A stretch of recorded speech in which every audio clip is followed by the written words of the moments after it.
Previously on Critically Stupid. So we enter this room and we see three people. One of those people is getting the crap beat out of them. The other one is beating the crap out of him. And the last one was Polly. So it turns out the person getting the crap beat out of them was Floon, our much sought after Floon. And the individual beating the crap out of him was Portobello, or as he wanted to be called, the Mushroom. You can see where the nickname came from. It's just not like the most clever. Anyway, we defeated the Mushroom, but we lost the bard. Arnold unfortunately died. He got better. See, after the Mushroom went down, Polly immediately just gave up, probably remembering that time I shot him. And Cerulean starts to threaten Polly, and he gives us what little first aid that he has. Ninja Turtle band-aids, which it turns out are the key to life. I am just as surprised as you are. So Gareth went and he saved his best friend Arnold. So Arnold is still with us, but just barely hanging on. Ninja Turtle band-aids, well, the secret to life apparently don't give much of it. At this point, we're tired. We finally have Floon, desperate to leave the sewers. Cerulean just full on threatening Polly now, and Polly tells us how to get out, leads us to the exit where we eventually part ways, and we find ourselves in the basement, I suppose, of a bar. And we are able to secure ourselves a room with a little fibbing. We're all just exhausted and we pass out. So let's see what happens next. All right. Drugs. Drugs. All day. Ladies Can't get and enough of gentlemen, those drugs. Welcome to Critically Stupid, where It's a we great love time. drugs. Have you tried them? Because if you haven't, you should. I'm not cutting it. You can't make me. All right. In moderation. Remember, you can always take more, but you can't take less. Don't smoke and drive, friends. Okay, cool. Unless you really need to be somewhere. Welcome, everybody. Thank you all for being here. Since we've forgotten to do this for the last, I think, 3 episodes, because yes, I am the worst.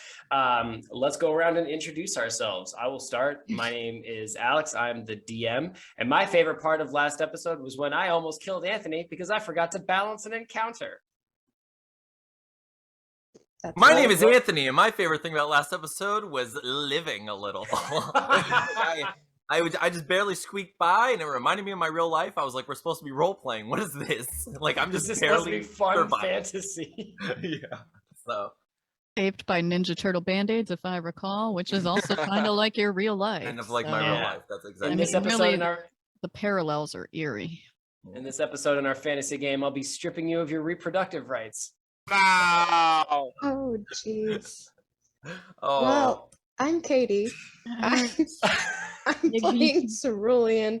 My favorite thing about last episode was Anthony, all of his remarks as he was coming within 2 inches of death. I think he had a great time. It's just getting better and better as I get closer to death. That's fine. We were just having a party. That's how I feel about every birthday. Better and better the closer I get to death.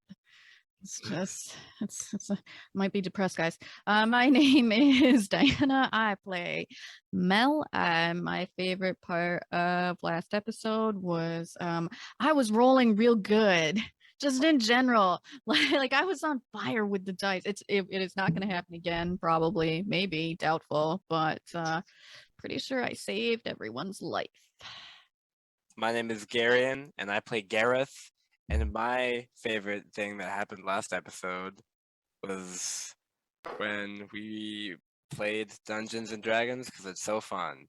Man, I love how don't- much attention you pay to this game. I don't And, have like, to the- remember what happened because I'll remember when I edit. Oh, actually, really quick, before we jump into the game, tell me a little bit about, because we leveled up from Yes. 1 to 2 I was gonna last episode to this episode. So I'd love to go around and just talk a little bit about how your character has changed and what you've added to them. Let's start with Anthony. Okay, so I got to add another spell, and I also exchanged a different spell. So now I have Healing Word, which is pretty neat. It means I can, heal someone from a distance using only my mouth, and it's also a bonus action, which makes me super happy. Oh, I make people feel good with my mouth. Alex, deal with it.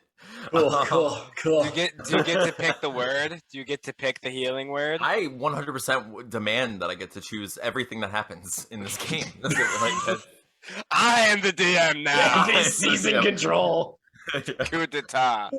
Welcome to Critically Stupid, starring me. No, so I Love it. So I also, in addition to that, I got the spell Sleep, which means I get to roll roll my dice, and it determines how many people or creatures or how much of a creature falls asleep. I got a couple of new fun abilities. I'm not sure exactly where they are in my character sheet, but I got the Jack of all trades, which allows some sort of proficiency bonus somewhere, or like I get to add proficiency.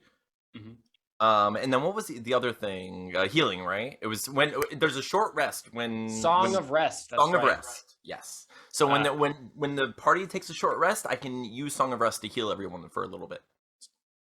Yeah, it's pretty cool. Yeah. Do you have a song? Anthony's scrape with death has changed him fundamentally. As a Oh, I'm bard. healing all day.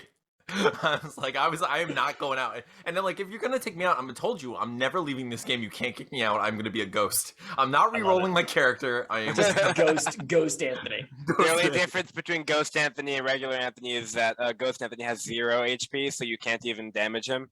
Dianna, tell us a bit about Mel. How did Mel level up? How did Mel level up? We increased a little bit on the offense on my longbow, since that's what I usually shoot with and save y'all's life with. So we brought that up so I can save your lives again. Maybe we'll see how that goes. I also added spells, which is fun. I have Hail of Thorns, which is basically when I shoot my arrow, it starts hailing thorns. It's pretty self-explanatory. Badass. I will say, however, that it does affect everyone in like a 5-foot radius, and I don't give a fuck about friendly fire. Equally badass. So y'all just need to scatter, okay? Just Skedaddle. if I'm gonna do that, just scatter. And if I you also hate got it, the skill Aroused by Thorns. It's weird that it says that. Just like it improves my HP, and yeah, I'm sorry. Go on. Really into Briar play. Okay, noted. I mean, I don't kink shame. The other one is speaks with animals. Which is just really Right. cool, because who doesn't want to speak? Now you're gonna understand Garian. That's cool. I thought we had gotten. Someone's gotta already under- covered it. Somebody has excited to for understand Arnold in that today's accent. episode. So.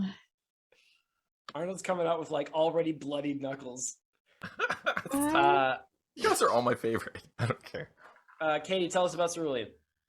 Okay, well, I did this as soon as we finished recording last time, so I am refreshing myself. Overachiever. So she actually leveled a little. Nothing really of note happened except I learned a new spell, which I believe I chose Disguise Self. Two of you now. Shapeshifters. Yeah, and I already knew Ice Knife, so yeah. Cool. HP increased a little bit? Yep, 20. Up to, not by, right? Up to. Like up to Yeah. 20. Okay. Yeah. Yeah. You didn't increase it by 20. No, Fucking that would've flag been on the 20. play. Party foul. Gareth. So I added 20 hit points to my. No, I also got up to 20. And in addition to that, Gareth got his first chest hair. That's so exciting for him. And then I also got 3 bonus actions. So now I can dash, hide, or disengage at the end of my turn. That's cool. which Those I are all do gonna all come I in- do all three of those very frequently. So this is great for me. Well, those are all going to come in really handy for adding your sneak attack bonus to your attack roll, which does a fair amount of damage. All of the bad guys also leveled up, but you'll figure out how later. Is it balanced this time, or are we just all gonna die? Listen. I It's think we're gonna balancing find is out the hard, hard way. right? I thought that you guys had. I forgot honestly that you were not at full health. Yeah. So And also level 1. yeah. So everyone seems to have a lot more hit points than I do. Exactly. I really want Ghost Anthony, so I vote we do the rowdy decisions. It kind of sounds like Mel is just gonna kill. Did sound like Mel was going to I kill might. Arnold. Yeah, I might. that I did sound kill like Arnold. a threat. It's a warning. I'm Okay. concerned for my life. I'm in danger. I'm in danger. danger. Okay. Uh-oh.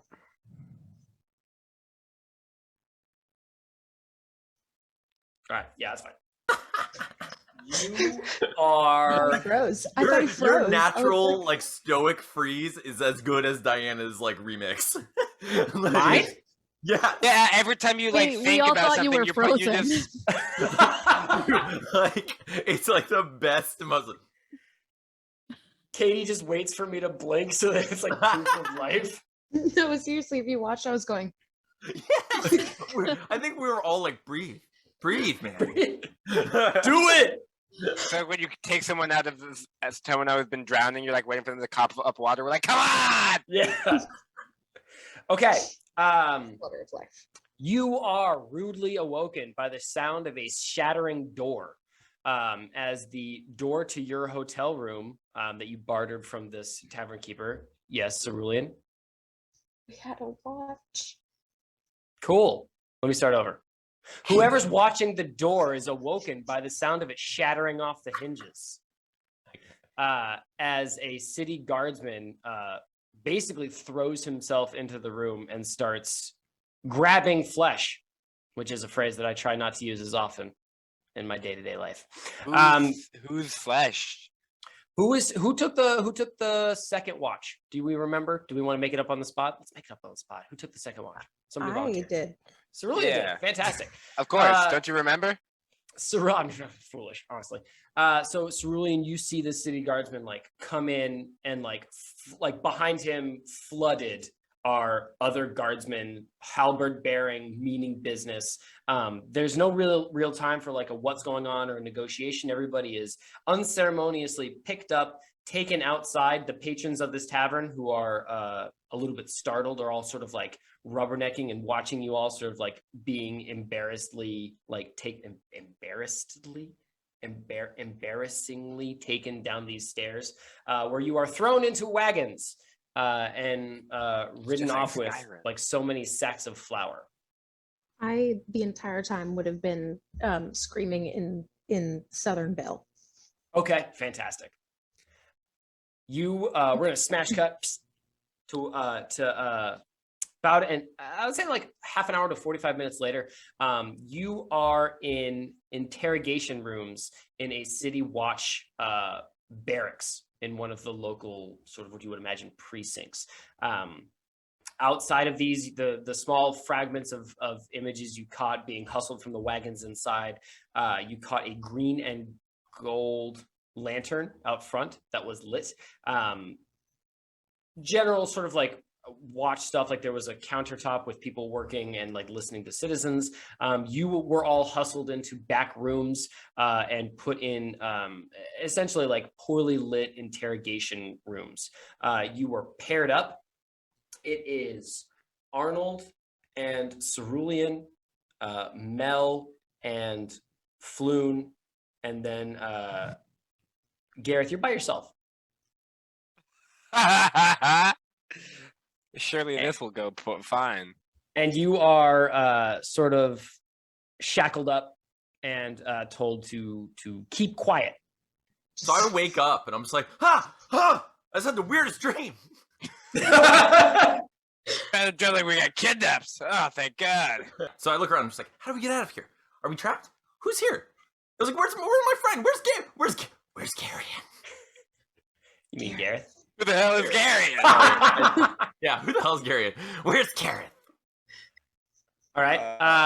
Meanwhile, can I try for a? Well, yeah. I mean, I would try for a sleight of hand roll to unlock the handcuffs. Although I don't know if that'd be sleight of hand or something else. It'd be sleight of hand. Try it. Sure, why not? +7. Why not? One nat 20. Actually, a nat 3. Oh. Okay. You managed to loosen the mechanism a little bit, but your pick breaks off in the lock. Unfortunate. Mel, Floon, as soon as the guard pick you guys up in the room, Floon obviously dead asleep, sort of like similarly to Cerulean, sort of like causing a fuss and a ruckus as you guys are being taken down the stairs. Now sitting at the table, pretty quiet, pretty slumped over in his chair. Not his first interrogation, I take it. You could ask him. I suppose I am asking him. Is it not your first interrogation, I take it? Seem awfully calm. He shrugs and sort of like blows like a breath through his lips and goes, these guys always sniffing around, man. Like, how many times? Wouldn't happen to know what this is about, would you? As you ask that question, the door opens and a boulder-chested, squat, balding man struts into the room, wearing a uniform that you guys have actually seen similarly before. He is wearing the same uniform as a city watch captain. Fairly nice armor, emblazoned with a crest, and he slams down in the chair on the other side of the table, across from you, Mel and Floon, and stares at you for a second. Especially Floon really gives you guys the once over, and then he says, "All right, now, buttercups. The fuck did you just call me?" There was a murder, and I'm betting that you guys are guilty of it. So it's time for you to fess up." Mel has been a little murdery lately. I mean,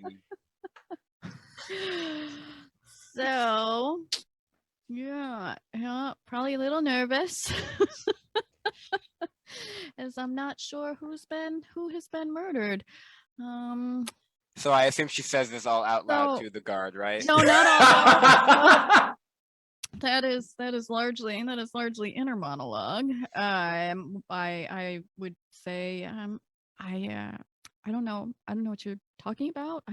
A murder. Oh my God, who's been murdered? Down in the C ward, there was a fire at a warehouse. Ringing any bells?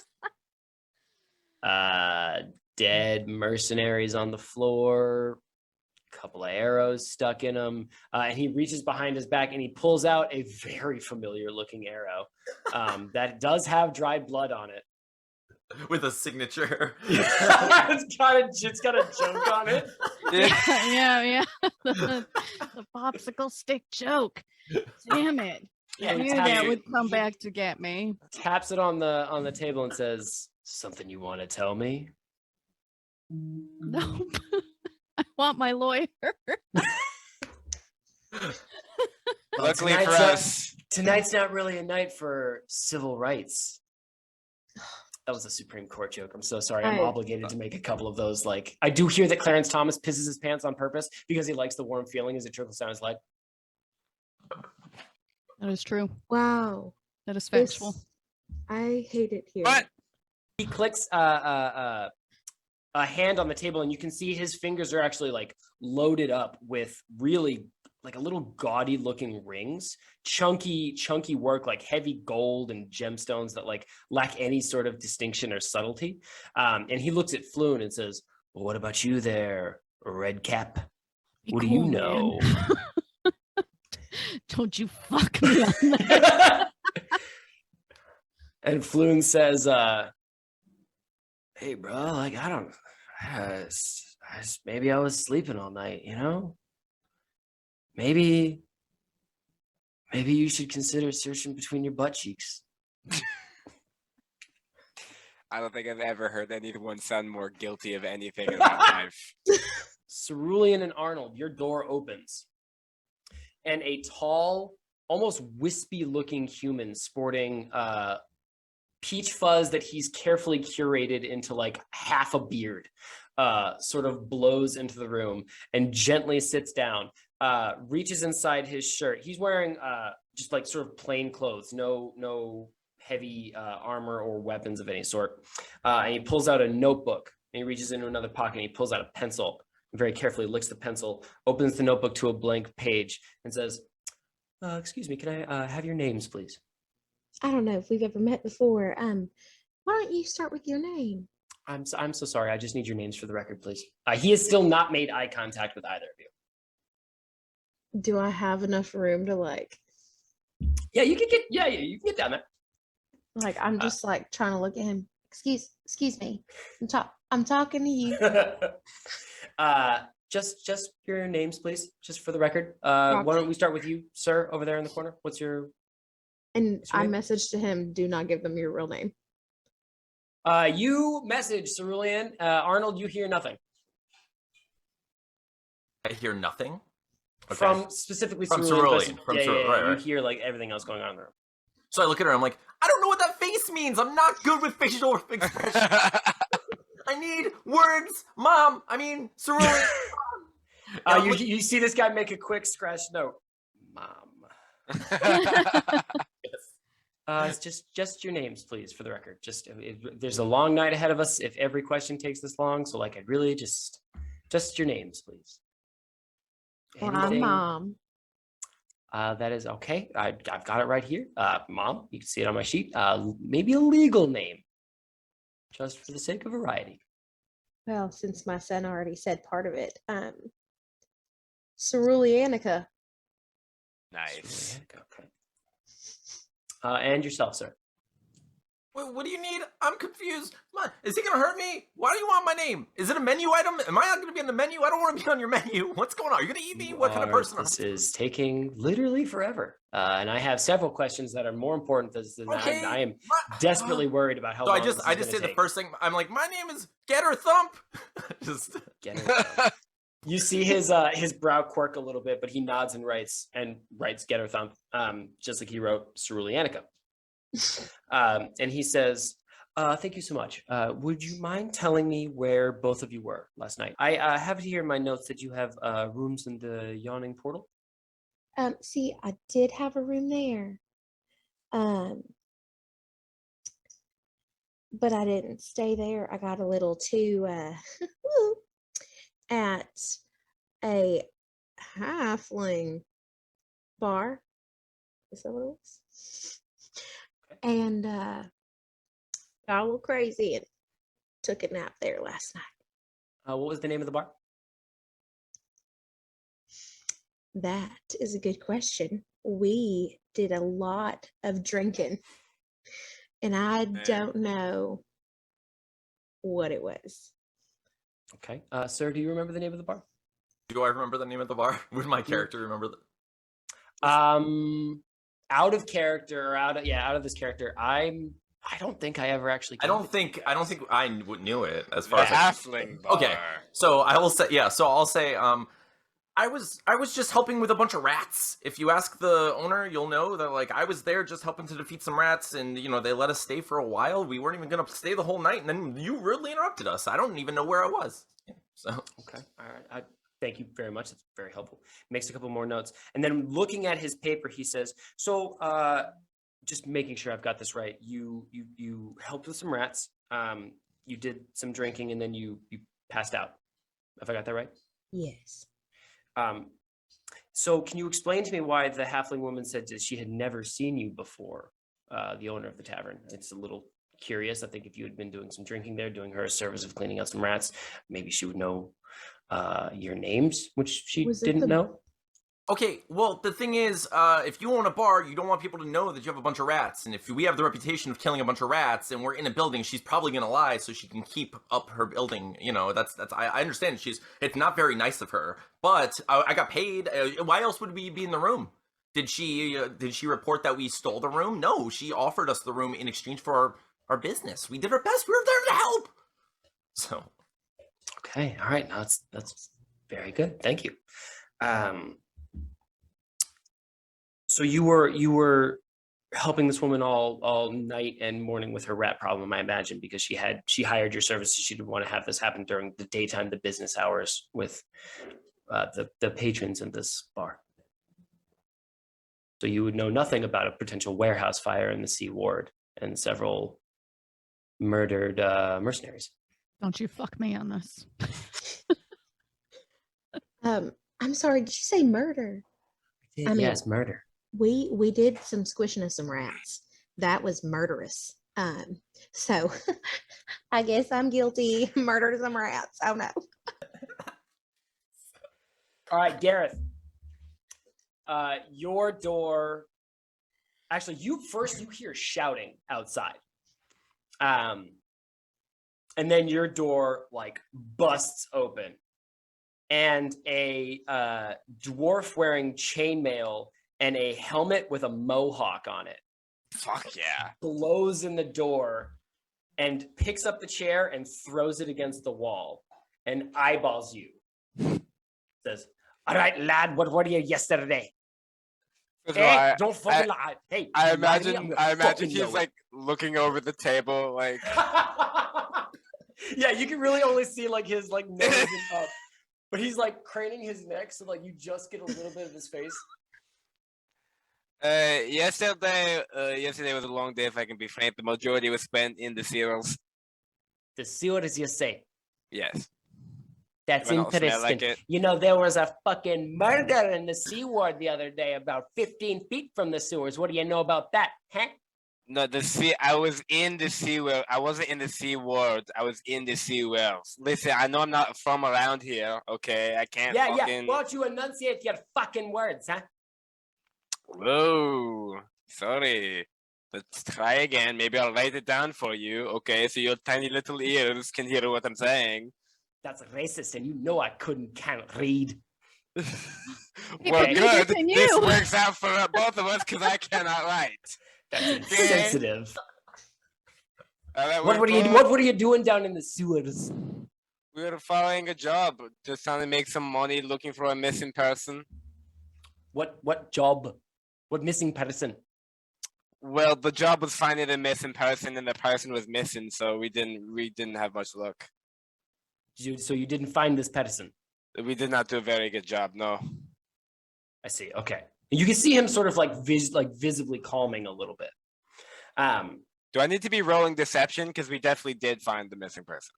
Well, you didn't say that we didn't find it. You said we didn't do a very good job. Oh, which is you true. Technically have not lied yet.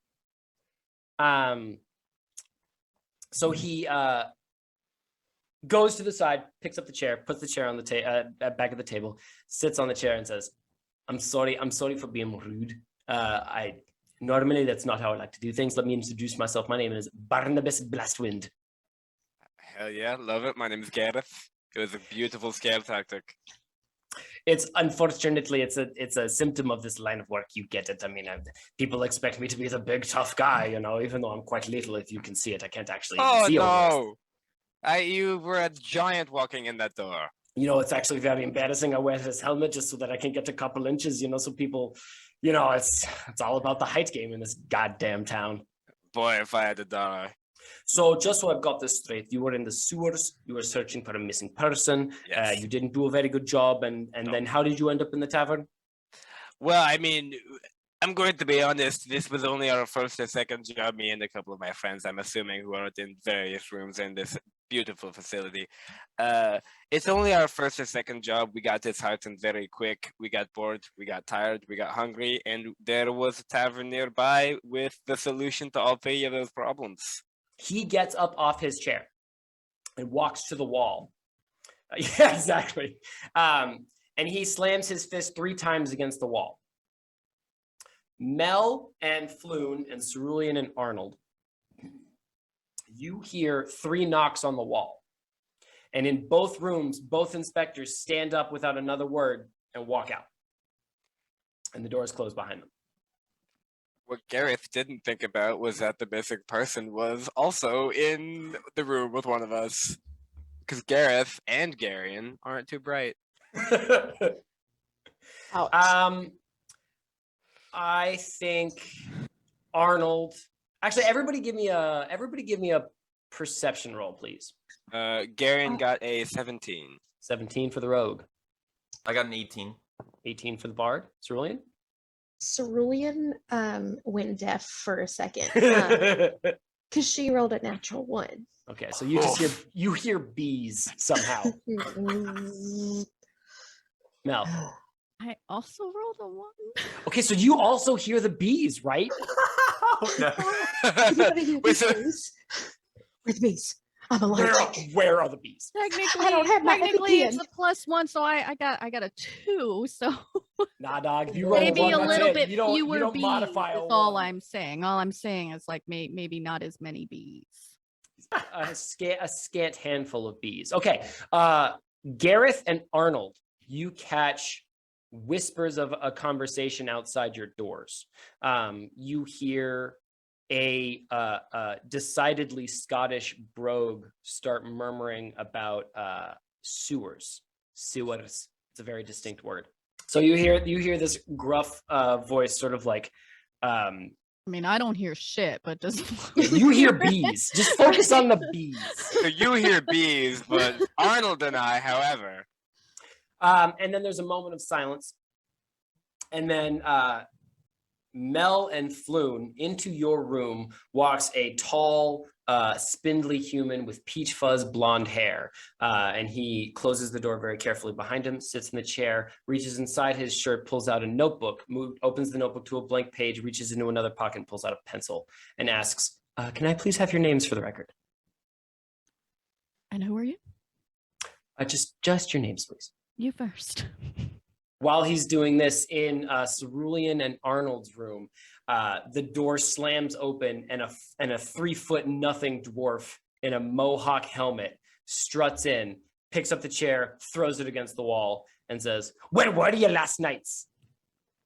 I looked at Cerulean and I'm like, he's doing the good cop, dwarf cop thing. I'm not a good cop. I'm just a regular cop, and you're just a regular criminal. Okay, we can all Cop, reduce dwarf each other to cop. stereotypes.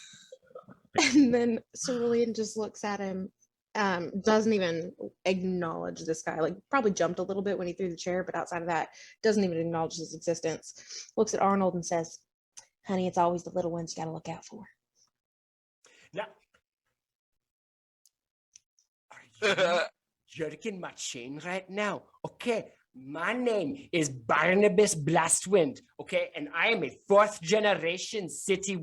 While this is happening, you can finish in the rest of that rant by yourself. It's Gareth, in your room, the door opens and a barrel-chested, ornate armor wearing city guard captain walks in, closes the door very quietly behind him, and sits in the chair and very softly introduces himself and says, "It's very nice to meet you. My name is Captain Trent Reznor, and I would I'd like to know where you were last night."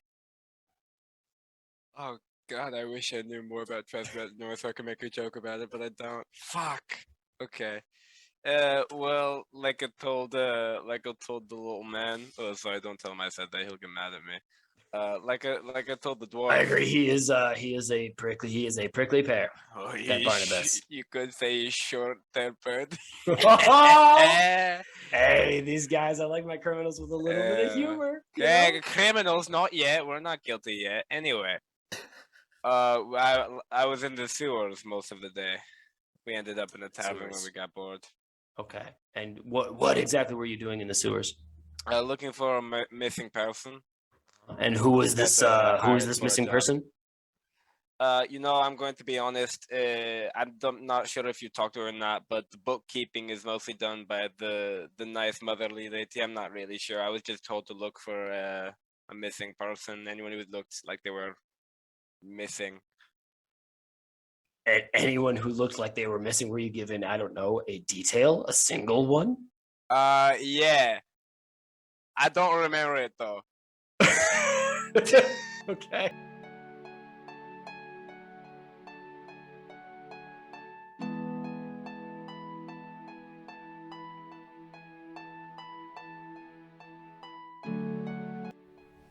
Aha, it's me, Alexander James, the episode interrupter. Stop, you. So sorry to interrupt. Just a couple of quick announcements. I'll let you get right back to it. Thank you so much for listening to Critically Stupid. We're really excited to have you here. As always, we are playing Waterdeep Dragon Heist. Here it is. Okay, I'm going to get it. Written by Chris Perkins, Scott Fitzgerald Gray, Kim Mohan, and Michelle Carter. Yes, he did it. Fuck yeah. If you love the source material that we base this adventure off of, I highly recommend you go to dnd.wizards.com. Check out all the great products they have there. They've got modules and campaigns, the things that'll take you from characters from level 0 to 20, or from level 0 to 2, if you just want to dip a little pinky toe into this delightful game we call Dungeons and Dragons. Nobody else actually calls it that. That's just me.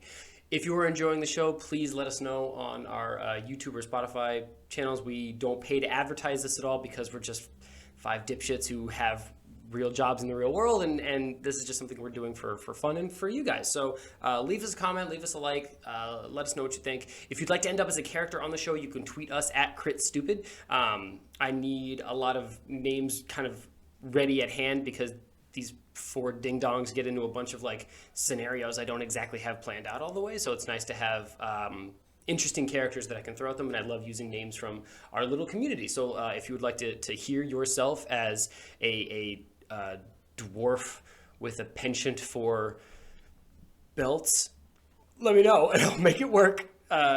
Maybe I won't let you like specifically call what you'd like to be because that would be wild. But yeah, let us know. Tweet us at CritStupid. I need a lot of names. So yeah, I'm gonna let you get back to it. But thank you so much for being here again, and I'll talk to you soon. Okay, bye.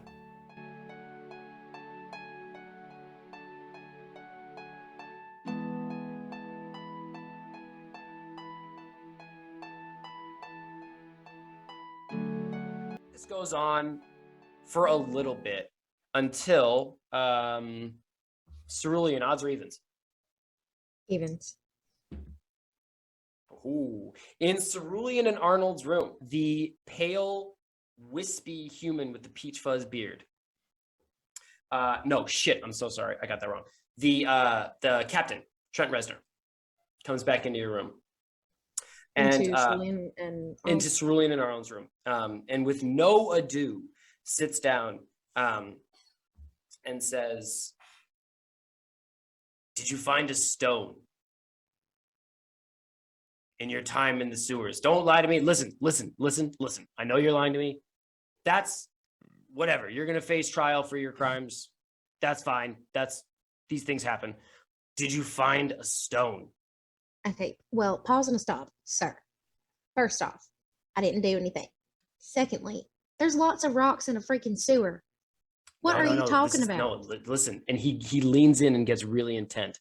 Says, "I'm not talking about a rock. I'm talking about a stone, a gemstone, about the size of maybe like an apricot. Did you find a stone in the sewers?" Can I do an insight check to see if I feel like he's a real cop? Do it. Ooh, I am proficient. So I got a 23. 23. Okay. This is a real, honest to God city captain. He is, the uniform fits. He's got when he said Reznor, he said it a couple times in your room. He's got that like sort of etched on the breastplate over an insignia that you feel like belongs to him or some faction. Yeah, he's buying what he's selling. Why is a good old cop so curious about a gemstone? That's actually a city captain to you, and it is none of your beeswax. Did you find a stone? Bees. You think if I found a stone the size of an apricot, that I'd be sitting here still? You don't think I could have bribed a single person that came through here? Barnabas Blastwind blows into the room that Floon and Mel are sitting in. And he stands on the chair and looking down at you, asks, down at you now. looking down at you, Mel asks, when you were crawling through the sewers with you and your little rat friends, did you find a gemstone? Big boy, maybe this big. And besides you, you feel Floon jerk a little bit. You feel Floon tighten. Of course we do. Why are you so interested in this gemstone? I'm a member of the city watch, and it's my job to keep this city safe. And if I say that it's related to the safety of the city, it's your job as a citizen to tell me if you found a stone about this big. I don't feel like that's my job at all. You pull me in here, accuse me of a murder, for which I did ask for a lawyer. Just throwing that out there. I do not see my attorney present, so I mean, you're lucky I'm even still speaking with you. You wake me up to pull me in here to accuse me of a crime that I did not do, to ask about a rock, a shiny rock. Gemstone. It's money attached to it. Now you know the difference between a rock and a gemstone. Yeah, it's a shiny fucking rock. It's why would I? It's very shiny. And a little bit see-through.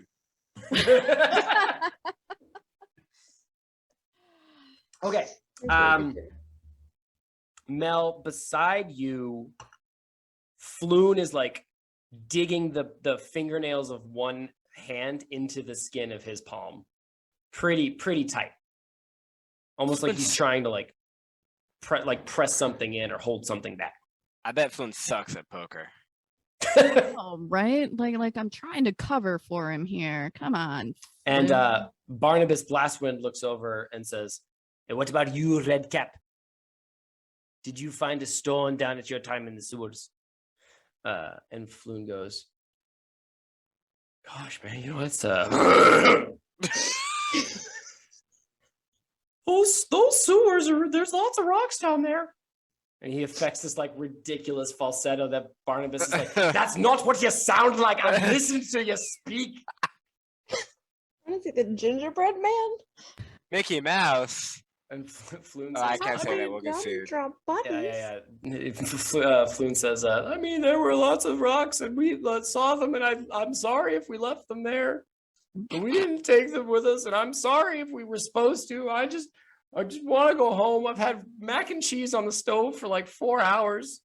I'm pretty sure it's burned. And like, gosh darn it, if I burn another thing of mac and cheese, my landlady's going to kick me out." Well, I it's was just a just like, waste what the of hell is a cheese. stove? He's got mac and cheese on the fantasy stove. Fantasy craft. Which room? I said Resner was in Mel and Cerulean, or just Cerulean and Arnold's room, right? Okay. There is a set of hasty footsteps in the hallway. And once again, as has happened many times in the past 45 minutes, the door to your interrogation room blows open. Who And is you haven't addressed anyone. I'm sorry, Mel and Arnold's Okay. room. Blows open. Cerulean. And- Cerulean Cerulean. Arnold? Thank you. Cerulean and Arnold's room blows open. And Captain Trent Reznor like spins around already, like you can see the insults like already bursting at the seams of his lips to try and escape. But your attention is snagged by a very familiar looking city watchman. As my main man Adam slams into the room. And he goes, "Oh my gosh, Captain, I found her. She's right here. I knew it. Hi, Roxy." Hey, Adam. "Captain, she's here. I found her." And a couple seconds later, there is another set of footsteps in the hallway, and the wide-shouldered form of Captain Rain breezes into the room. And immediately Trent Reznor like leaps to his feet and says, what is the meaning of this? These are my captives. This is my crime. You are ruining this investigation. And Captain Rain regards him imperiously and in tones of utmost disdain says, yes, well, I am sorry, Captain Reznor. And she sort of like swallows the word and spits it out a little bit, and a little bit gets in his face. But it would seem that we are in the practice of being rather poor policemen today, is it not? Huh? What purpose are you holding these people accused? Huh? What are their crimes? You've been holding them for 45 minutes. You haven't you haven't charged them with a goddamn thing. The doors to Mel and Floon's and Gareth's cells open as guardsmen who don't belong to Barnabas or the tall pale man or Trent sort of come in and sort of like take over the scene. You can all now hear this exchange. No more bees. No more bees. Bees are gone. Hooray! You've Yay, outlived the bees. My tinnitus is cured. I missed the bees, so I cast Minor Illusion to recreate the bee sound. Nice. You got to have that sweet bee sound. Trent says, now you listen here, Captain Rain. We might share a district. You might be from a neighboring district, but this is not how I run my operation. And Rain interrupts him and says, yes, I know how you run your organization, huh?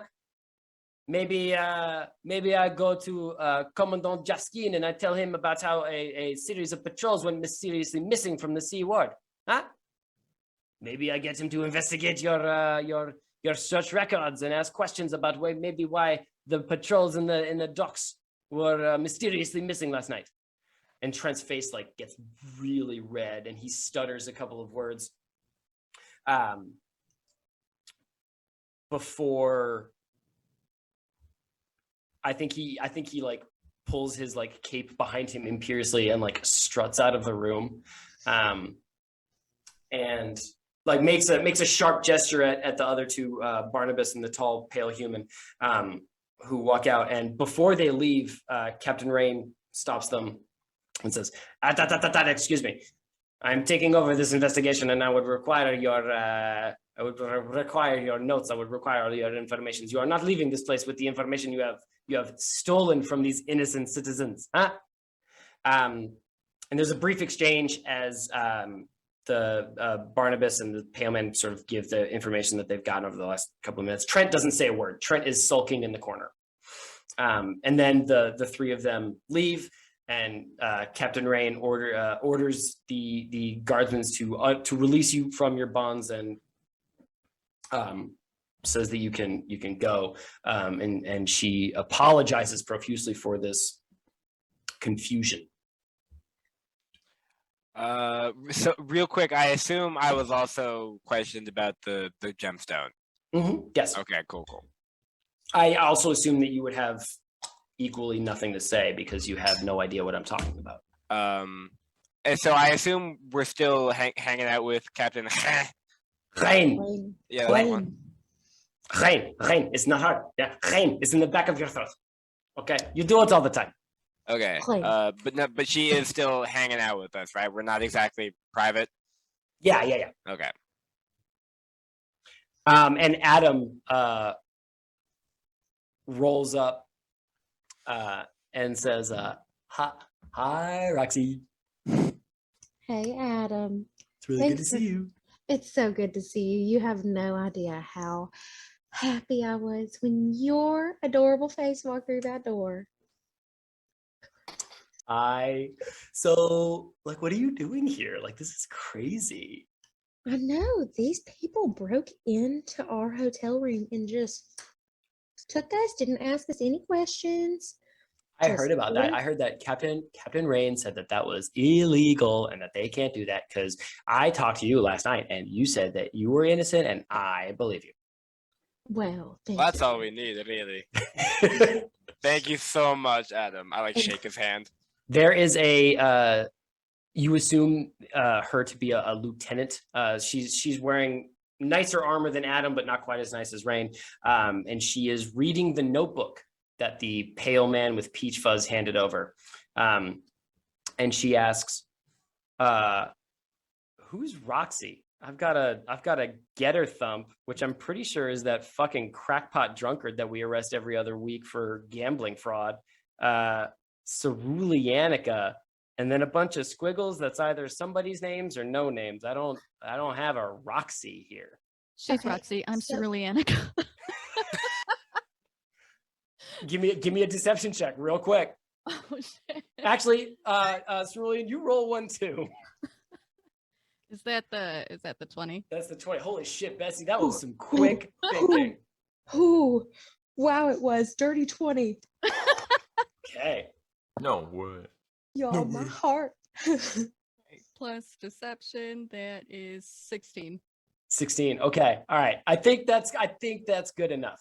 I think Adam like heaves like an almost cartoonish sigh of relief and goes, "Oh man, see, like I was really worried there for a second, Roxy, because I thought you lied to me about like your name, which would be No, ridiculous." it's Nice to meet you, Ceruleanica. Are you a friend of Roxy's? I am. I am a real good friend of Roxy. Isn't You she guys look like nice? it's really She's tight. sweet. Yeah, I Yeah. like her a lot. Yeah, she likes you too. And Mhm. Captain Ooh. Rain looks at Arnold, I think, and she says, I must apologize for the actions of this. There is no better word for it. Hack. Huh? This Trent Reznor, he is the minor noble of a minor family, and they're hacks and ruffians. Do you know the words of their house? These fucking Reznors? I'll tell it to you. Hang on. I gotta look it up. She says, do you know the family motto of the Reznor family? It's, we fly high and stoop swift. That's his family motto. Anyway, once again, I am very sorry for this. You are, of course, free to go. As we had discussed last night, maybe do not leave town in case I need to contact you. But of course, you have been vouched for by a citizen known to the guard. They are waiting for you in the lobby. And once again, my apologies. All Thank right, you so much. let's go see who bailed us out.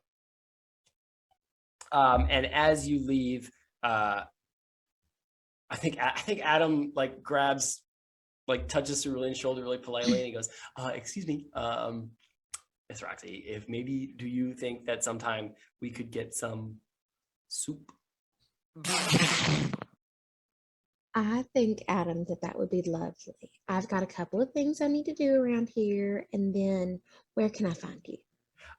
My regular patrol is in the North Ward. I walk along Windborne Way. That's my patrol, and you can ask anybody, and they'll tell you that my name is Watchman Adam, and I have the greatest place. They make this adorable like heirloom tomato gazpacho, and I know what you're thinking, right? It's a little early in the season for heirloom tomatoes, but I swear they are so plump. Let me just tell you, Adam, I love a good heirloom tomato gazpacho. So I'm there. I'm your girl. Waiting for you in the lobby is the bearded and mustached form of Volo Geddarm himself. And Volo says, "Thank goodness you're here. I was beside myself with worry. I managed to get in touch with Rainier Neverember before he went to his manse last night, and he told me all about your worries. And I was concerned about the city watch. I thought they might insert themselves into this event. So Gross. I'm glad to see you safe." Well, we are glad to see that you bailed us out.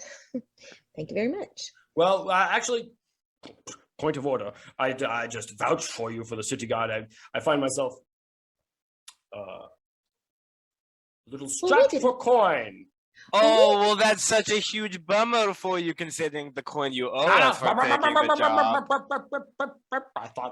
I did think that you might say this, right? Well, I thought I would Awfully too. convenient.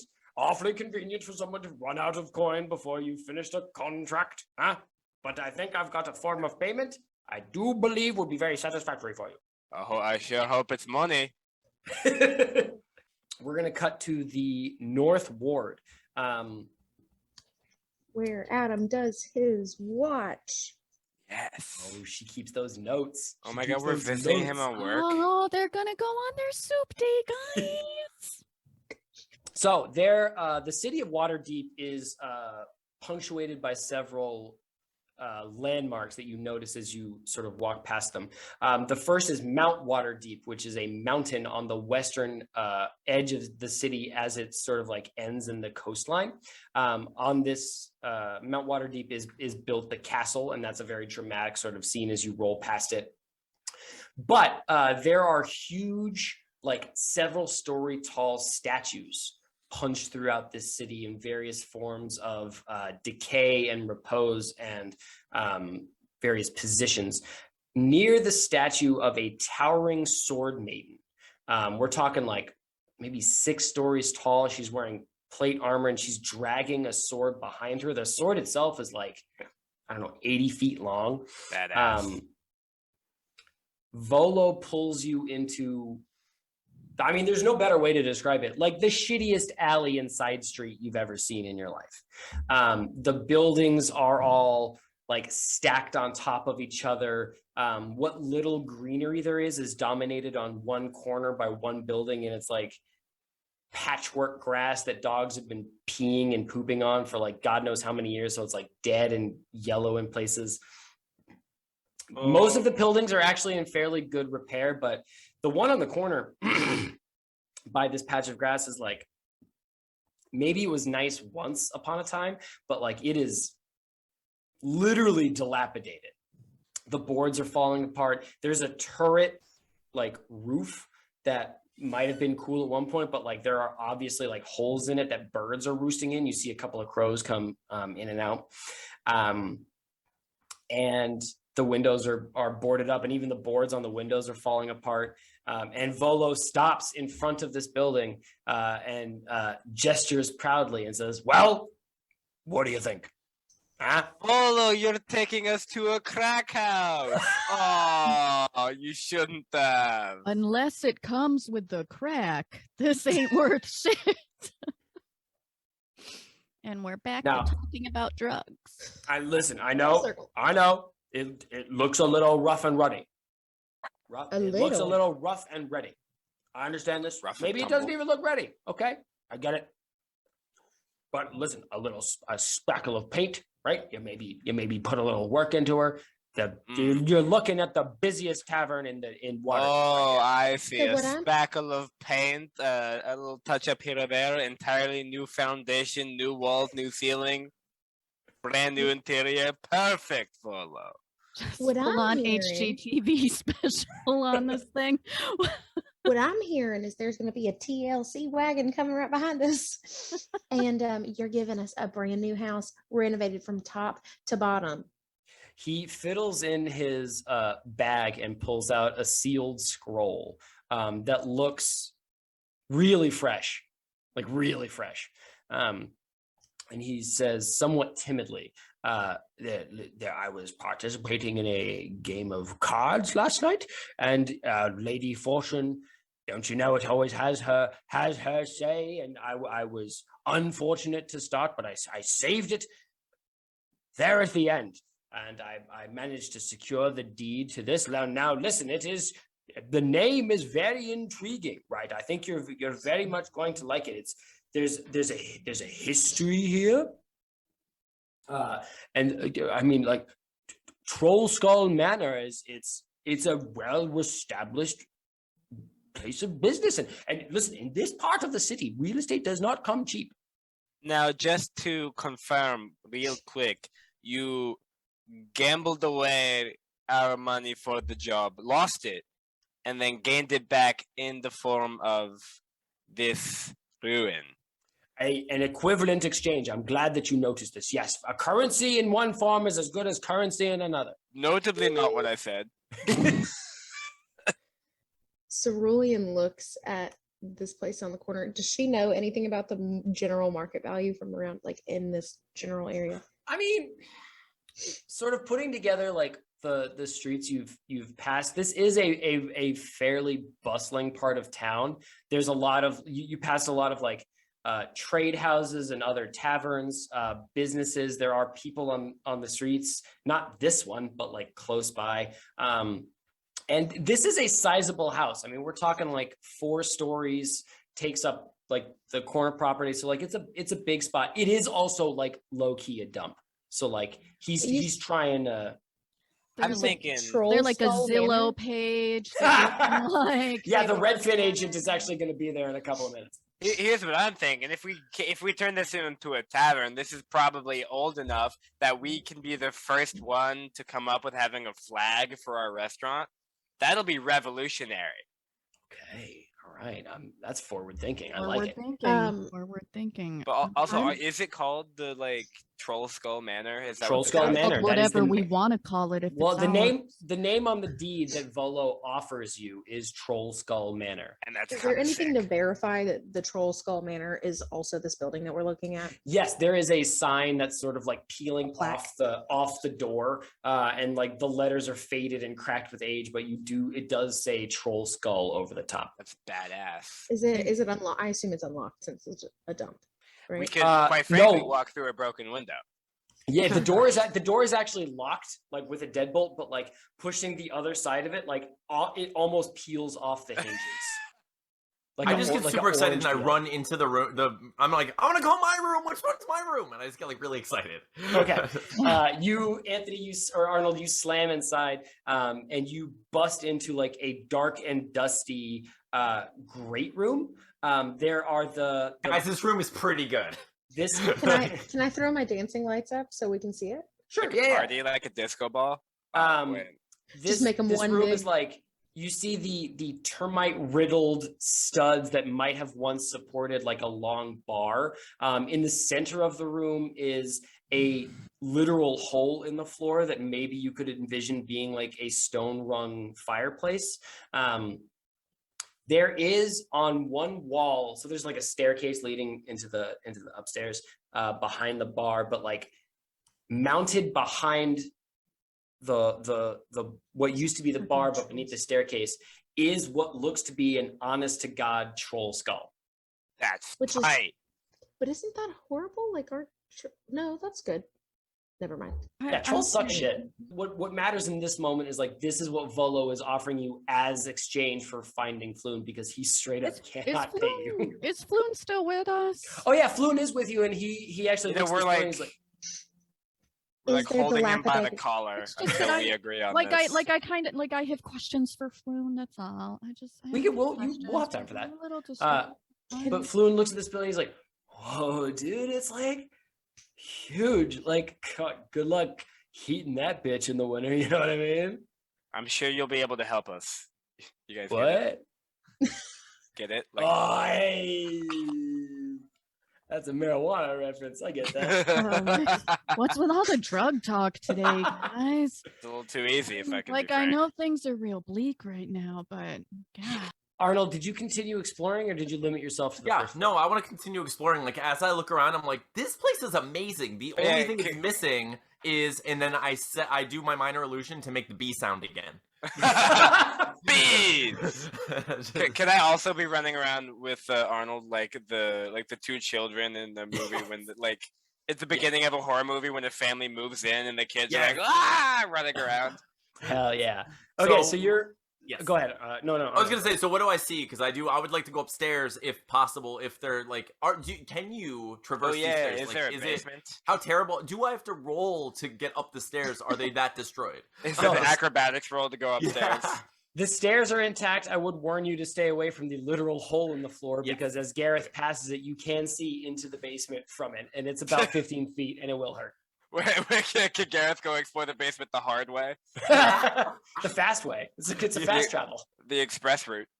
So, Arnold, you go upstairs, and the upstairs is sizable. Like the stairs leads to an upstairs common room with another fireplace that leads to like a den with a window overlooking the street outside.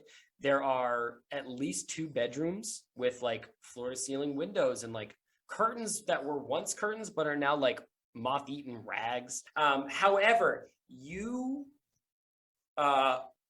walking in one of these bedrooms, you hear a knocking sound on the wall. Oh God, the horror movie starts. Oh no, another one of those three guys And are then it gonna come starts back. bleeding. Get out. My name is Barnabas Blaster. The dwarf is back. He's mad. So can I tell like where the sound's coming from? It's coming from like the corner where like the wall meets the wall with the window From looking out on the street. inside the house. It is, yeah, literally coming from inside the house. Spooky. Is So- there like a secret? Can I like check for secret passageways?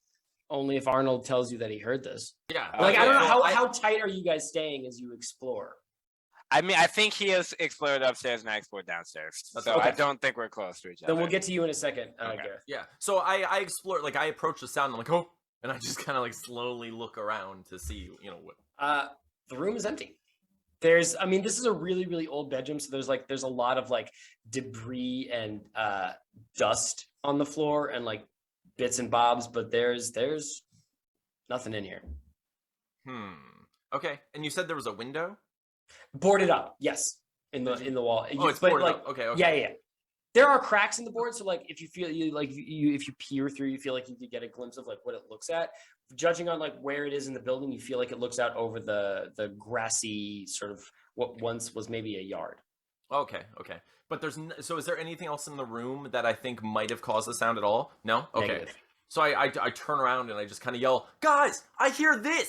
And I use my like minor illusion to like mimic the sound perfectly to them. You're just like a parrot. You Okay. just like make sounds. Cerulean takes off because she knows he has absolutely no boundaries with like interacting with random things. So Okay. I'm like, she's booking it as fast as she can. Arnold, where are you? Total Okay. mom style. Mel, what are you doing?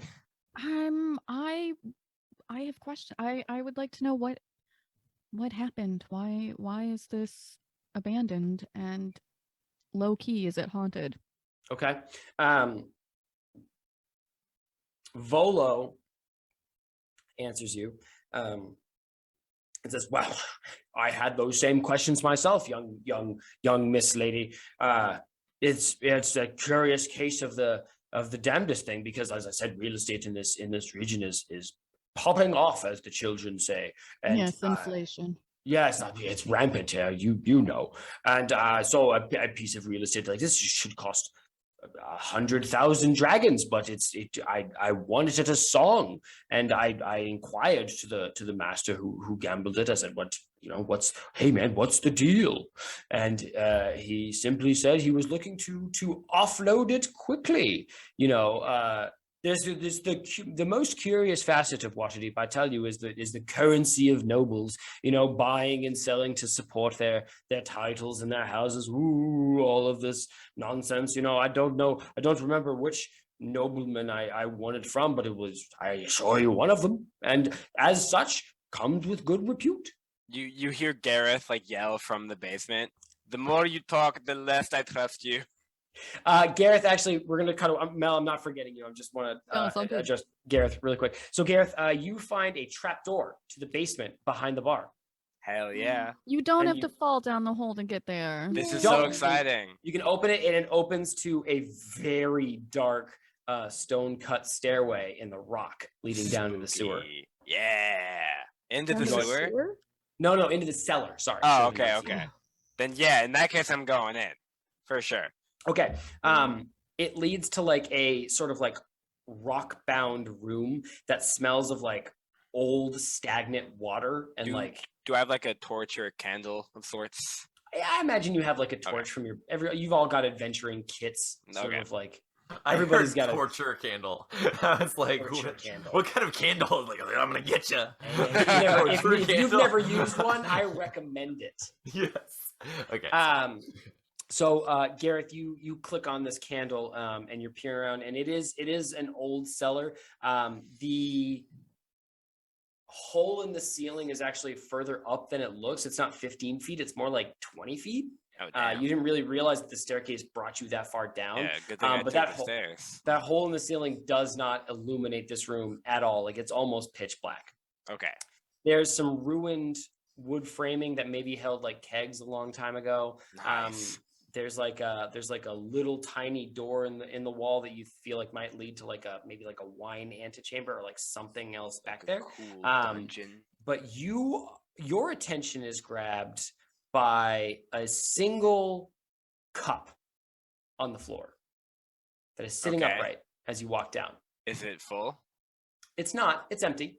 But your attention is grabbed by it because as soon as you set foot in the basement, it starts to slide Oh, I One hate direction. that. Which direction? Towards me? away Or- from you. Does it like when my foot makes contact with the ground, or like when I cross the threshold?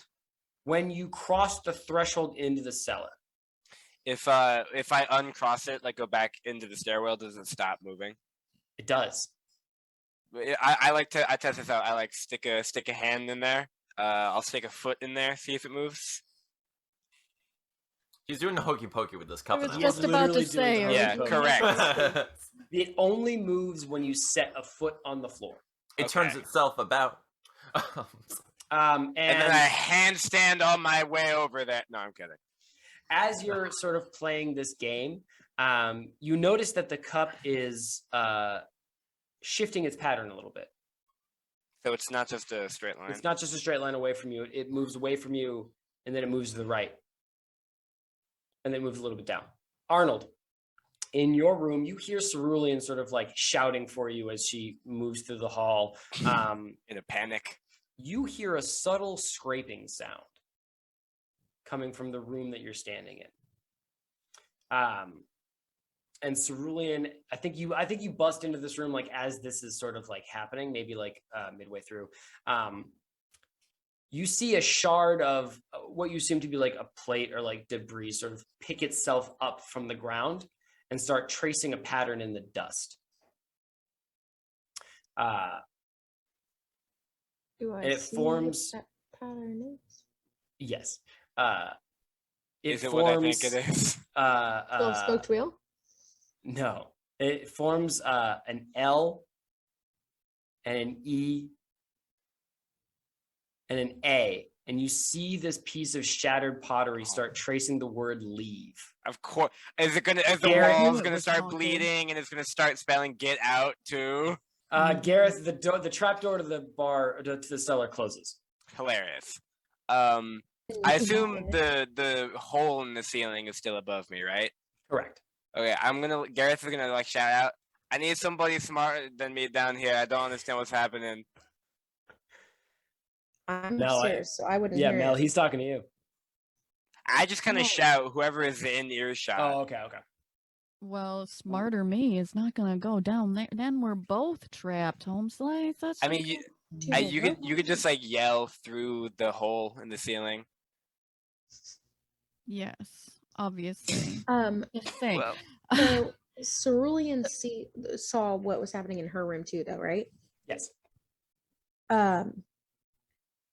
So I'm gonna be yelling, y'all, I feel like we need to get out of here and regroup, just like as loud as I possibly can, trying to yank people out and trying to communicate with them, but I have no idea what's happening down there, I guess. Okay.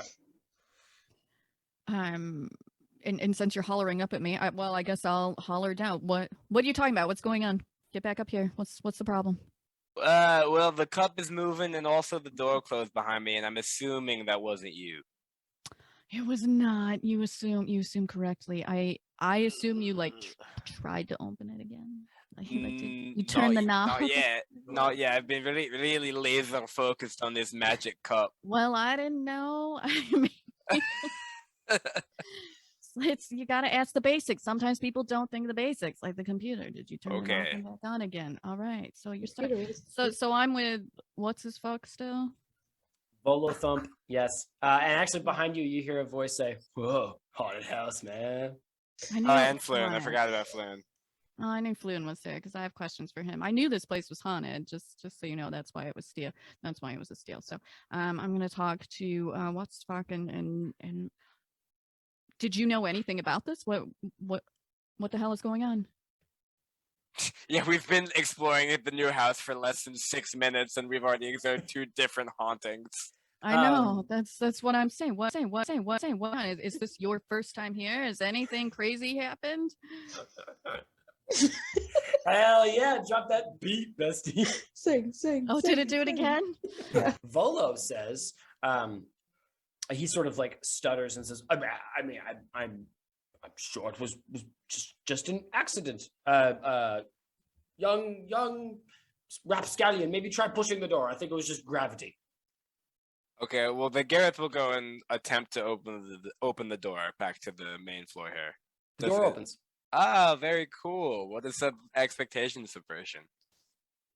Did I not ask you if you could try to open the door? Did I not tell you that I hadn't tried yet? Like, who knew what would happen? Get your ass back up here. We need to regroup because Cerulean's like losing her mind.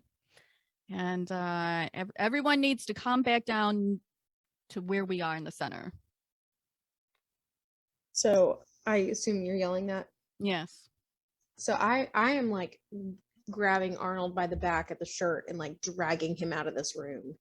Just like, come on. That's always the vibe, isn't it? Arnold, as you're dragged out of this room, you see the shattered piece of plate trace another shape in the dust after you. And you are pulled through the doorway just as you see it complete a cartoonish middle finger in the dust. That's funny, actually. Hold on. Wait, there's another level of intrigue to this. Now I mean, I'm don't they have now I'm detect less magic? scared and just more impressed. Yeah. Like it drew a whole... Volo stutters as you guys come down the stairs and says, I mean, listen, this is the city of splendors, huh? This is perhaps it's a miracle, right? That could be an intrigue for the tap room. Yes, come see the haunted tavern. You know, you make a killing around. So you admit it. Come see the haunted tavern flick you off. That is well, I mean, that's a great party trick. Maybe you could have it do a coffee latte art. Yes, a little middle finger per customer. Cerulean just goes, I don't think that's the business model we're going to plan on adopting. If this is something that we do, thank you for your ever so wise advice.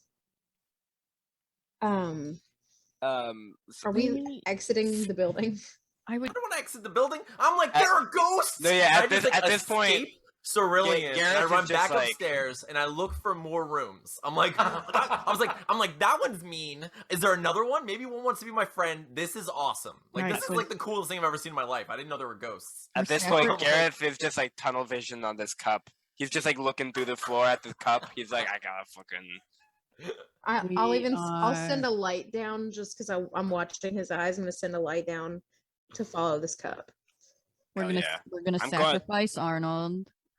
We should not have wasted our band-aids on him. He is going Um, full ghost Arnold, That's just like what I'm leaping for just- his just fate. Full on ghost hunters. This is a different show now, guys. Where we're no longer fixer upper. We are ghost Ghost hunters. Arnold. Yeah. Oh, and you wanted to be a ghost. New besties. When convenient, Gareth goes back downstairs to see what's Okay. going on with that cup. Would I know if this could all actually be a party trick and like a sorcerer could have just booby trapped a house? That's a good question, actually. Give me an Arcana check, please. 15. There's something about this house, but it doesn't have that bold signature that like the dregs of a spell, or it doesn't have that quite that potent magical touch. There's something going on. There's a like a glow, but you're not really picking up like an intent. So Arnold is somewhere in the top floor. So glad you said that, Right Arnold. here. You get to the top floor, which is a sort of smaller, not quite an attic, but it is pressing up against the roof of the house. This is where that turreted roof is, and you can actually see the holes in the roof and like where birds are coming in, etc. And this entire house has been in a complete state of disrepair, disarray, and general sort of like abandonment. As you're walking up the stairs to this top room, something catches your eye. And it is a picture on the wall, framed, of two people standing in front of a house that looks suspiciously like Trollskull Manor. And it is almost brand new looking. Cool. Do I The recognize the people at all? You do not. Okay. is the house in the picture brand new looking, or is the picture itself brand new looking? Like, was it? That framed seems like a recently? question for Arnold to ask. Yeah, that's. I mean, when you say brand new, that was my question as well. Like, Yes, well, the you say the house- house is clearly like a new looking house, but is the picture itself like brand The new? house is brand new looking in the background. Okay. Okay. And there's interesting. If I investigate, like if I look around the picture, is there anything odd about it? Can I take it off the wall or touch it? You know, if I touch it, does it move? How big is this picture? It's probably about, it's not small. I'd say about 10 inches by 8 inches. It shows two half elves, a man and a woman, smiling. The half elf woman appears to be pregnant, and the half elf man is almost like eyes gleaming with just like sheer happiness. And he's holding a pair of scissors and cutting like a ribbon. I sure hope nothing terrible happens to these couple. Arnold, do you touch it? Yes. I investigated is what I want to do. Can I? But you touched it. touch You know it, what? though? I'll say I touched it. Let's go for it. I would touch it. you Fuck did. yeah, baby. My Yeah, character you would did. 100% touch this. Yeah. Arnold, give me a wisdom saving throw, please. Oh no. Listen, I got a 12. Okay. All right, you're only going to take 2 points of damage as this picture frame literally zaps you away from it. Got it. Cool. Back downstairs, Mel. Volo has pulled a ostentatious looking quill out of his vest and is sort of like vaguely gesturing in the vicinity of your hand with it. Gonna be a no right now. So first of all, thank you for thinking I'm the decision maker. Yeah, no, I think if am we I could- done beatboxing? Yeah, you are. You're done. good, you're good. Never know. I DJ never here. know. It's exactly 4 beats every time and then it stops. Hey, I think we can oh. all agree that the only person who should be signing anything on behalf of the party is Cerulean. hard agree, but also I'm not gonna unilaterally decide for everybody, and I'm certainly not going to decide until I know that everybody is alive and safe, even though part of me does kind of want to sacrifice Arnold because I really want a ghost bestie, but it's fine, maybe another day. I just continue to touch the thing. You're like muttering under your Put the breath. quill 2, away. 4, 6, No. 8. And at this point, I feel like after hearing him squeal a little, I assume, Yeah. when he got zapped, I would have followed him and been like, oh my gosh, what is this dude doing? I like to imagine he makes the same reaction every time, like, ow, ow. Cerulean, what do you estimate the cardio is that you get after chasing after Arnold every time he gets himself? I'm into good some for the shit? heart, okay? Man. So Cerulean, you get upstairs and you see this picture on the wall exactly as I've described it. And Arnold, I imagine like staring intently at his finger and then back to the painting and then at his finger again. And I just look at him and I said, do not touch it again if that's what hurt you. You want to take it again? No. No. All right, yeah, great. Fuck it. Who gives a shit? Not me. I'm No, a big so- fan. I'm a big fan of the way you like collect yourself. Like, no. Okay. So I look at him and I say, do not touch that thing again. I swear. And you just hear her start to mutter like, I swear. Are we going up these stairs or not? So I start looking around to see, like, I want to examine more of this area and see if there's anything else in the room or this, this region of the So house. you're in a stairway leading towards the topmost floor, which is the smallest floor. Everything beneath you has been sort of like empty bedrooms, decay, abandonment, like I've described. However, the upstairs has some semblance of not quite abandonment as much as ruin to it. There is the skeletal remains of a bed pushed up against one wall. There are a handful of like chairs that have not quite deteriorated, like right off their nails. And then pushed up far in the reach of this lofty room, overlooked by a round window, appears to be a small crib covered by a sheet. Do not open that sheet. Do not touch the crib. Sorry. Cerulean walks over there. And then walks back And out, she- ideally. No, and she, with tears in her eyes, pulls back the sheet to see if there's anything in the crib. The crib is empty. However, as you approach the crib, you feel reverberations through the floor, almost like fingers tapping on the underside of the floor beneath your feet.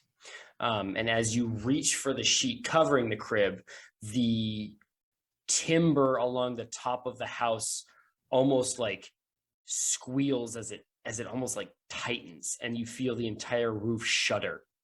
But then when you pull the sheet off the crib is empty.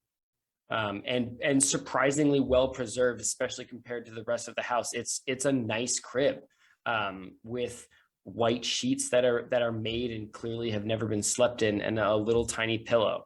And on the sheets making up this crib are 2 rings interlocked. Do they look like just normal rings? They appear to be wedding rings, a man and a woman's. I sure hope they don't match the picture downstairs. That'd be terrible. She's gonna do this stupid thing, and she's gonna pick him up. Cerulean, there's a little bit more protest from the house, but you managed to you pick up these rings just fine. And did I know what race the family was? You said it was like a Half elf. half elves. Yeah. Is there any like engraving on the inside of the rings or anything? There is, yes, on what you would assume to be the woman's ring is a small inscription in Elvish. I go over to like see what's in her hand, and I look at the rings and look at the inscription because I'm half elf as well. So. Fantastic. It says, "All my love, Leaf." I'm gonna bring the cup up to where Cerulean is. I wanna show the cup. You know, like a child who doesn't know what something is. Like, well, look what I found. It's actually really funny that you should say that, because as you pick it up, you notice that it is a child's drinking cup. It actually has 2 little tiny handles on the side. Oh, that's And cute. it at one point was painted a brilliant fire truck red, but that paint has since chipped and faded, and it now appears to be just sort of like a pale rose. Okay, well, I am carrying it by the tiny handles in case you're wondering. It didn't Very read cool. the lead warning. Okay, so is the house still going crazy now that I'm holding the rings? I think it's like a perpetual low-key Like a- sort of like murmur. Exactly, yeah. If you could describe the energy, it would almost be like an unsurety. Okay, so Cerulean takes the rings and just sits down on the ground Okay. and cries. And then Gareth bursts in the room like, look at this cool cup I found. And she's like totally confused about what's going on, but she's holding these people's rings, and then she sees the baby cup, loses it. I'm just gonna look at Cerulean and be like, "What do you think? What, like, did these people live here? Is that their baby? Is their baby a ghost? Is there a ghost baby?"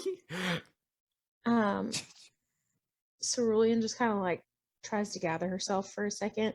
Yeah. And she says,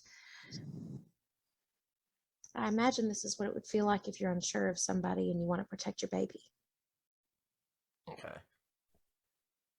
So I as feeling like she's like very motherly, and I stop and I'm like, "Oh, we don't want to hurt anyone, huh?" And I kind of like look around. I'm like, "No, we just want to be friends. Everyone's my friend," you know. And I kind of talk to the house, and I'm like, "If you're here, you should know that we're all just friends." We don't hurt anyone or any babies. I promise. I love everyone. And Cerulean's just like nervously petting the floor. Can Gareth go in the room with the leave middle finger? Yeah. Did Arnold tell you about it, or do you just like look around? Like, No, I'm just looking around, and I walk into that room at some point. yeah, you see it. I mean, you see Okay. the word leave and then the middle finger, and you pretty easily are able to put together like this is probably the same like sort of pattern with the cup in the basement that you found. Arnold, what is your bardic instrument? What do you play? Normally it's either guitar or ukulele is what I've been trying to go with. I feel like as soon as you say we want to be friends, a cold wind blows in from the holes in the roof. And there's a squawking as like the birds roosting in the nest sort of like are ruffled and like go flying away. But I think this wind blows across the strings of your ukulele. And it almost for a split second sounds like really old happy music, like a song that used to be really popular that people forgot. Mel, Yes. I think as all of this is going on, I feel like as the level-headed member of this group, and please correct me if I'm making assumptions here that are false, I feel like you would not maybe be caught up in this sort of like God, no. running around the I've house seen emotional. Plenty of horror movie. Y'all motherfucker. I am getting out of this alive. I'm getting out of this alive. I'm absolutely not caught up with all of that. Wait, could Gareth call Mel to help him out with something in the room? Wait, with who are you sign gonna in call? Sorry. Ghostbusters. Can I call Mel or Arnold, whoever's closest? You I best don't be think Mel would calling be willing. Arnold, Yeah. because Mel has got some trepidation. Like Mel saved you once already. So I imagine, I'm like you said, I'm only about a floor away. I probably hear Gareth call Yeah. for Yeah, for sure, something, for sure. and I immediately I'm like, oh no, and I like run to him because he's still my best friend. Sure, So naturally. I run to him Hey. immediately. Hey. I like point to the sign on the ground written by the shard. What does that say? I, And I very much very respectfully just go, oh, it says leave, buddy. It says leave. oh, then we should definitely. That's pretty clear. That's pretty straightforward. I'm with Mel. You're with. Okay, the thing is though, they might want to be our friends. Maybe they think we're mean. Maybe they think they're used to people. Like imagine they had to deal with Mustache down there and like people like I'm that. with you. Like they're used to dealing with like garbage people. We are not like look at what we've done. We've exterminated a bunch of rats. Well, wouldn't you say that if we were staying here unwelcomed, then that could be perceived as mean? Oh yeah, oh absolutely, I'm with you. That's why we have to talk to them before we stay. Let's see what's going on first. We found rings. If anything, I know you like jewelry and you like gold and treasure. So How dare you? Can I see them? Do I still have them? Yes, really, and you do. I think Yeah. Arnold got caught up in Oh yeah, I didn't take anything. Garrett's for sure. excitement. While that is happening,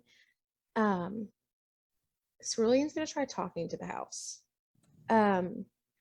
She just puts the rings in her lap. She's sitting crisscross on the floor and she puts her hands on the ground. And she says, Leaf, I don't know what happened. But I promise you, we're not trying to make it worse. We're trying to make it better. And she just sits there for a second. And she gets a little misty-eyed, thinking about her family, and then just says, if I can convince my friends, I'd like to give this place a second chance. And then she just sits there and waits. I don't appreciate you, Cerulean. I'm offering up services as like ghost therapist. like you're saying that we're here to help them. Excuse me? What? I'm in a room by myself. I love I that. know. I I'm want to just know what saying. happens. Does anything happen? Yeah, I think it's actually not what happens as much as everything ceases to happen. The house goes silent. Okay. and still. Now the house's expectations. Cerulean would like to take something out of her bag that is string-like, Sure. and she'd like to thread it through the rings and tie them around her neck. All right. Yeah, that's fine.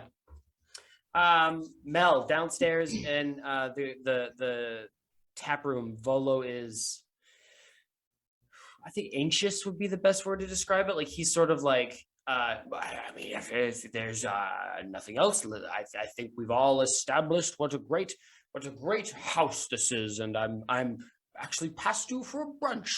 I don't know if I've told you about this place, but they make a tremendous Oh God, not the shrimp waffle. shrimp French toast. The And shrimp French toast. listen to me. Right, you have not lived until you have had crispy prawns emulsified in a sweet maple syrup and poured over that hot sweet bread.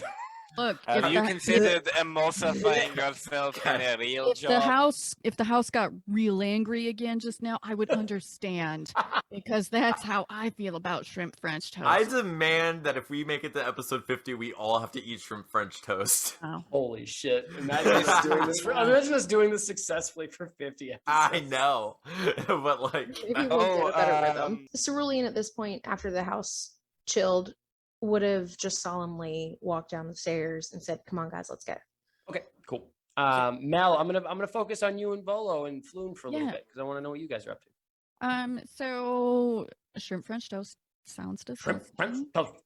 Listen, I have been real murdery real recently, so we're gonna Don't need say to that out cool loud. on the shrimp. You French do know that toast. I did vouch for you with the city Yeah, gods. yeah. I think that's Allegedly. not super awesome. Trying to sell us a haunted house. Now listen, you said haunted, not me. I just said whatever. No, he said haunted earlier, Bestie. He definitely did. That was just a little bit of flair. I don't know if you know this, but the name Volo Geddarm is known for a little bit of salesmanship, a little bit of razzle dazzle. A little Right? bit of fraud.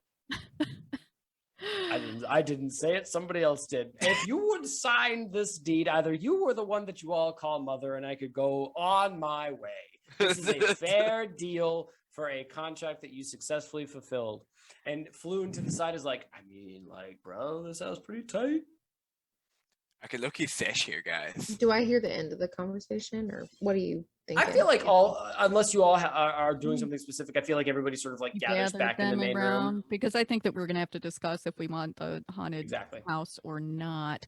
But also, like, I do still have You're muted questions for Floon, just not about the house. There was the gemstone thing that's still on my mind. Yeah, we should definitely ask him about that, actually. while they're doing that, can I just kind of look around the house to see if I can find skeletons or something? I swear to God, if you run off again, we're. I just want to look for bodies. I feel like if there's a ghost here, Absolutely. Don't there's worry, we're all something. good. Buddy system, I'm Arnold, going with Arnold, him.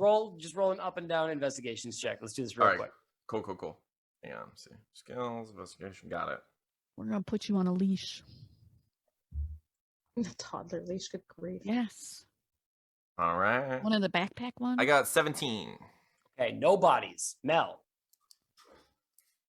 Let's like talk to me, bro. Like I'm here. What I do for you? We need to talk about what happened in the interrogation room. I don't think that's true at all. I don't know anything about a gemstone. but Bro, you same. Oh, I obviously thought you were gonna do. stop it. I don't know anything, and then me too. No, you obviously do. I don't listen, I get real cagey around cops because you might not. Okay, all right, I'm gonna level with you, bro. Like real talk. Let's break it down. I do have a little bit of what we could call an illicit substance on my person, and like I got real nervous, and like you can't blame me for that. It's a plant. Like Again, For the with last the time, drugs. Dad, I don't do drugs. It's only marijuana. but he does say like yeah, bro, like I thought that bit about the rock was like hella weird, and like why did they each keep asking about it? It's like we don't have your fucking rock, man. Can I do an insight check on Floon? Because Yeah. it feels like he definitely has the rock. Yeah, actually, Gareth, I'm curious about what Gareth would notice not being the person Floon was actively talking to. Oof, a 9. Okay. 10 actually, because it's +1. Arnold? Wait, sorry. Can I, because I'm allowed to do this before you reveal like what the results are for something, I'm gonna cast, like, give him my bardic inspiration, Sure. like to Yeah. help with that, Sure. right? Gary, roll a d6. Add it to that previous roll. Okie dokie. Come on, 6. Yeah, you know me, infamous for I getting know. high rolls. I know. Okay, we got a 3. 6 to 12, 13. Floon appears to be sincere. Like he was a little cagey that the police, that the city watch were sniffing around. He doesn't seem to know like what this rock is that you're talking about. What he does offer you is he's like, dude, it was fucking crazy. Like I was sitting there, I was getting beefed on by that fucking dude they called the Mushroom, but like low key, fucking hilarious that the dude's real name was Portobello. What? It was Anyway, hilarious. that dude was like slamming me raw. Wait a second, that dude was beating Pause. me up. Hang on, that dude was physically assaulting me. That's the best way to phrase it, honestly, straight up. But he kept asking me about this rock, and he kept calling it the Stone of Galore. And like, bro, I don't know what the fuck that is. Mm. Okay. I'll buy it. Flu, what color was the stone, if you don't mind me asking? Bro, I don't know. Like, I haven't seen it. I guess stone colored. Is that a thing? The word you're looking for is gray. Oh, beans. Oh, dude, it is, isn't it? Oh, shits. But close. Okay, that was kind of like a see if you could like just like I don't know, saw it lying around. Oh, okay. Yeah. No, he hasn't seen it. Okay. So Are we all down here at Volo. this point? Yeah, everybody's in the gray room. Cerulean, you've got the rings. Arnold, you have not found any bodies. Gareth, Floon appears to never have heard of the Stone of Galore, and Volo is anxious for somebody to sign his contract. Are we taking the haunted house or Cerulean messages you, doesn't even say it out loud. And she just says, I think we have to do this. Yeah, I take out my pen and I start walking toward him immediately. I'm like, I'm gonna call my room. I love this Man. place, and I just like, yeah. I'm like, hold on, pump the brakes. Let's talk about this. Let's have a discussion. Time out. But she doesn't talk to anybody else. She just talks to Mel because Mel's the voice of reason. And she says, look, I know it doesn't make sense. I know it doesn't. But can you just trust my gut on this one? And as she finishes that sentence, I finish signing my name on the line. Just I will murder you. Mel, He signed it in his own blood too. yeah. Oh, Lord. I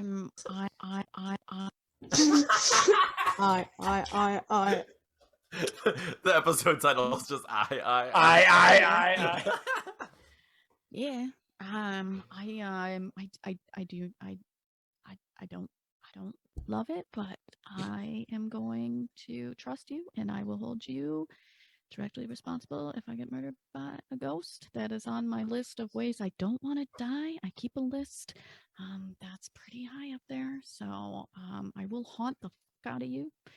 I'm gonna trust you, and Arnold already signed it anyway, although I'm not sure he's of sound mind to be signing contracts. So Volo clears his co-sign throat it. and says, actually, Co-sign. the young lad appears to have signed the part of this contract where I signed. So this is actually null and void. But I tell you what, you sign it, and then I'll get a notary public to we'll change it right up, and then it'll be good to go. The Cerulean does go over there and does sign her name across it. Without, she literally just talked to Mel. She didn't talk to anybody else. She was just like woman to woman. She was just Yeah, hell yeah, love that. You Garrett, know what? I have a gift for you, Volo. You seem to be terrible at your main job, which is gambling. So I have a present for you. And then I give him a little, Please give him the little cup. no, a little loaded dice. Just a small dice with 2 6s and no 1s. Here you Okay. go. He seems delighted with it, and you see him open up a pocket, and he opens it with 2 fingers, and it is murdered with loaded dice, exactly like the one that you handed him, and he just drops it in the collection. That's amazing. I whispered to Arnold, and he's still terrible. Like a stage Okay, whisper, so everybody knows. As everybody signs the contract, I assume everybody signs the contract.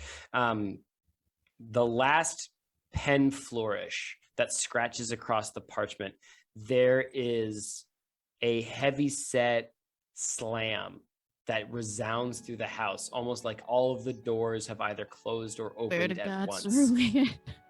And then the house is still.